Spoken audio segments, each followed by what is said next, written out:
She joined Instagram in August 2015 and got verified in April 2024 on OnlyFans. The Latina model wrote, "Hi puppy, this is the only place where I personally respond to every message and build real connections.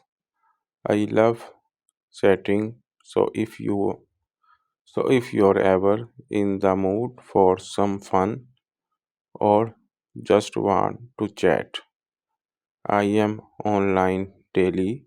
You will always get the real me here.